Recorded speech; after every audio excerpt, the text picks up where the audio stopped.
c'est un spectacle qui raconte l'histoire du peuple juif et qui, et Bernard aime à le dire, et donc je le répète avec son autorisation, qui appartient au peuple juif. C'est-à-dire que c'est l'occasion parfaite de pouvoir cristalliser sur une aventure humaine absolument exceptionnelle. Et on insiste effectivement dans le spectacle sur la période qui va de la déportation jusqu'à la création de l'État d'Israël et la guerre d'indépendance. Ce sont des années qui sont fondatrices de l'Israël moderne et du judaïsme moderne finalement. Nous avons le plaisir d'accueillir Elie Attal, producteur d'un très beau spectacle qui a eu ses heures de gloire en France. Il s'agit du Sel et du Miel. On en a beaucoup entendu parler. Certains l'ont déjà vu. D'autres ont raté cette fameuse soirée au Casino de Paris. C'était en 2005. Et ça tombe bien parce qu'apparemment, on va pouvoir le revoir et en Israël cette fois. Garderai en mémoire le grand ghetto de Varsovie, de la Russie, la Sibérie, du vélodrome de Paris. Je garderai en mémoire le soldat mort pour le devoir, nos alliés, nos maquisards, le jour J de la victoire. Oui, Sel et le Miel est né en 1994. Mais bien sûr, c'est un très vieux spectacle. Voilà. Il s'est joué au Gymnase de Paris.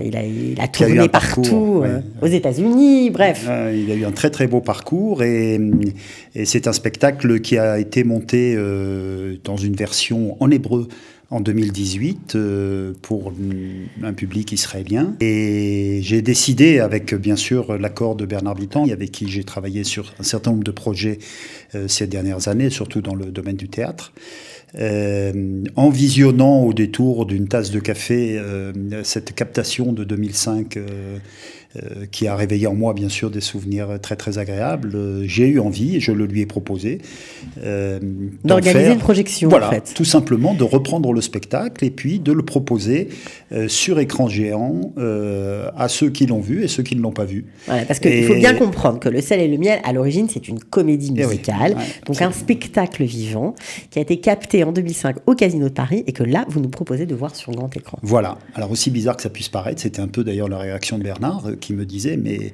une comédie musicale, ça peut pas être sur un écran, c'est un spectacle vivant et moi-même d'ailleurs je suis un peu dans cet état d'esprit. Mais la qualité de cette captation était telle que je m'y revoyais et m'y revoyant moi-même, je me suis dit je suis sûr, connaissant le public francophone à Tel Aviv, à Jérusalem, à Netanya, à Ashdod, j'ai senti qu'il y avait quand même un intérêt de revoir ce spectacle sur écran géant pour pouvoir peut-être préparer une seconde vie après. Si l'intérêt est vraiment s'exprime. Pour le remonter en Israël. Bien sûr, c'est en français ou en hébreu. Les deux ? Il y a les deux. On a les deux versions aujourd'hui, puisqu'il existe en hébreu. Donc, les deux sont possibles. On a des projets aussi pour le monter, même aux États-Unis. Pourquoi pas à Broadway. Donc, il y a différents projets. Et l'idée, ça a été un peu de redonner goût, finalement, au spectacle. Et j'ai trouvé que la formule sur grand écran, qui est une formule assez simple, qui permet d'ailleurs un accès pour les spectateurs à un prix très correct. Qui ne coûte pas très cher, et ça a signalé, parce que franchement, parfois on a envie de sortir, mais c'est vrai que le prix est rédhibitoire. Le prix est rébarbatif. Alors on le fait quand même dans des très belles salles. Là, on ne le fait pas dans des salles de cinéma, vous avez remarqué, on va quand même dans des salles de théâtre, où on fait descendre un grand écran avec un matériel de bonne qualité pour une projection. Mais on aura quand même l'impression d'être un petit peu au théâtre. Voilà, c'est ça un peu l'idée. On va parler des dates de représentation. Donc le 4 décembre, ce sera à Tel Aviv. On a ouvert 2 séances finalement à Tel Aviv, puisque nous présenterons le spectacle à 17h et à 20h. Donc 2 représentations du même jour. Oui, qui sont quasi pleines. Et nous avons, et là il reste un peu plus de place. À Tel Aviv, à Suzanne Delal, parce qu'on ne l'a pas précisé, dans une très belle salle qui a été toute rénovée. Ah oui, c'est une salle magnifique, la salle Yerushalmi, qui est une salle de taille moyenne, 175 places, en gradin, et qui permet vraiment un confort pour visualiser ce spectacle dans les meilleures conditions. Voilà, et ce qui est sympa, c'est que pour une fois, vous le faites souvent, mais il y a des producteurs qui blacklistent un petit peu la ville de Jérusalem, et vous, c'est vrai que vous tenez toujours à faire une représentation à Jérusalem, et ça aura lieu cette fois-ci le 6 décembre dans une salle magnifique, le nouvel auditorium du Kikara Musica. Ouais. Donc vraiment avec une acoustique merveilleuse. Oui, c'est une salle complètement adaptée à ce genre de spectacle qui a été tout récemment inaugurée. D'ailleurs, beaucoup de personnes qui réservent me disent mais comment Kikara Musica, il fait froid le soir, comment on va pouvoir voir le film sur le Kikara Musica? Donc ils ne connaissent pas encore ce merveilleux théâtre. Et voilà, c'est une occasion supplémentaire de venir découvrir cette salle et de voir un très beau spectacle. On a parlé de ce spectacle comme si tout le monde le connaissait, mais il y a peut-être des gens qui ne savent pas de quoi nous parlons. Donc le sel et le miel, il faut rappeler que c'est une épopée, on va dire, du peuple juif. C'est l'histoire du peuple juif. Alors votre sous-texte, c'est de l'histoire du peuple juif, de l'étoile jaune à l'étoile bleue. Donc on passe par tous les travers qu'ont connus les juifs pendant la Shoah jusqu'à la création de l'État d'Israël. Ça chante avec des artistes extraordinaires. Non, c'est vrai, c'est très très beau. Oui, c'est festif, c'est drôle, il y a de l'humour, il y a beaucoup de choses. Donc un spectacle, franchement, si vous ne le connaissez pas, si vous l'avez raté, si vous n'en avez pas entendu parler, après tout, c'est possible, rattrapez-vous, allez le voir, c'est vraiment très beau. On est tous là pour notre État. Tout ce que tu plantes, c'est toi qui le mangeras. Alors courage et ne sois pas pessimiste. Et n'oublie pas en toi ce vieux rêve sioniste. Il faut planter, cueillir, pêcher et cultiver. Chacun un arbre et nous ferons des forêts. Oui, c'est un spectacle qui raconte l'histoire du peuple juif et qui, Bernard aime à le dire, et donc je le répète avec son autorisation, qui appartient au peuple juif. C'est-à-dire que c'est l'occasion parfaite de pouvoir cristalliser sur une aventure humaine absolument exceptionnelle. Et on insiste effectivement dans le spectacle sur la période qui va du milieu de la guerre, enfin du début de la déportation jusqu'à la création de l'État d'Israël et la guerre d'indépendance. Ce sont des années qui sont fondatrices de l'Israël moderne et du judaïsme moderne finalement. Ouais. Et donc c'est important pour nous de le voir et de le revoir, j'aime à dire un peu comme la lecture de la Torah, où nous recommençons chaque année de nouveau à zéro et on se raconte à nouveau chaque année la même histoire pour ne jamais l'oublier. Et finalement, c'est un peu ça le modèle du sel et du miel.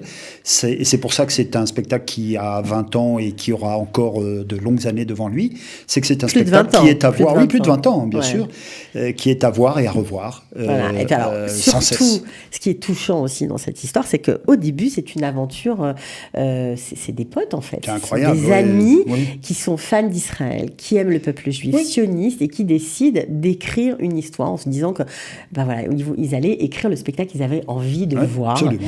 Et ça se fait d'ailleurs dans le cadre d'une colonie de vacances au début, c'est-à-dire que toute l'équipe, Laurent Bentata, Bernard Bitan, cite, puisque Laurent Bentata, bien sûr, c'est en accord avec lui que vous pouvez produire ce spectacle. Laurent Bentata est le pionnier avec Bernard Bitan du spectacle, mais également tous les comédiens principaux et les chanteurs qui ont participé étaient moniteurs et dirigeants d'une colonie de vacances. Et c'est parti de là, de présenter un spectacle de fin de colo avec les enfants et les jeunes qui étaient là. Et donc ils ont écrit. Voilà, et c'est devenu un spectacle professionnel. Et c'est devenu, c'est la genèse, c'est ça. Et puis après, quand ils sont rentrés, ils se sont mis au travail et ils ont réécrit des nouvelles chansons, réécrit des nouveaux textes, imaginé des nouvelles danses.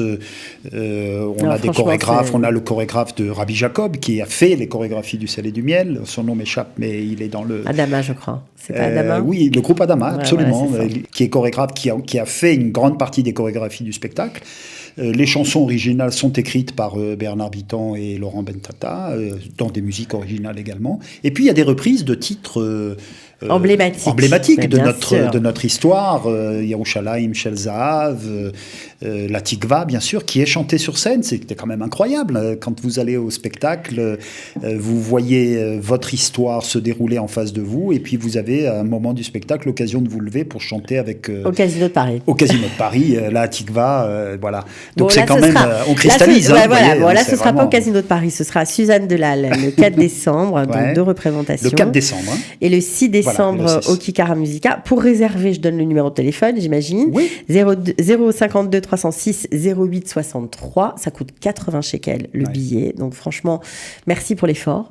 C'est un plaisir immense et je vous dis, on a fait ça vraiment pour faire partager cette aventure avec le public en espérant bien sûr qu'il y aura une suite encore plus importante. On vous le souhaite. Juste pour ceux qui s'inquiètent un peu d'aller voir un spectacle capté en 2005, évidemment vous l'avez remis au goût du jour, vous l'avez remonté. Voilà, on s'en est aperçu après en le faisant visionner par des professionnels du film. Vous avez fait un travail on a dû retravailler les génériques, retravailler les noirs un peu pour faire qu'il n'y ait pas trop de... Vous savez, quand vous êtes au théâtre et que le rideau se ferme, vous entendez une musique ou une voix, mais rien ne se passe devant vous. Donc là, sur un écran, c'est un petit peu compliqué. Vous êtes adapté. Voilà, on a retravaillé un petit peu le spectacle. Ça a été d'ailleurs, sur le plan artistique, très agréable à faire comme travail. On a fait ça à trois, Bernard Vitan, moi et le monteur. Et voilà, ça a été un travail très, très intéressant et qui nous a permis d'ailleurs d'avoir de nouvelles idées même sur la prochaine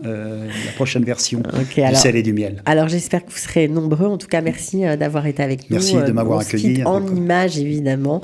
À très bientôt, Élie. Merci beaucoup, Cathy. Merci. Qui vivra verra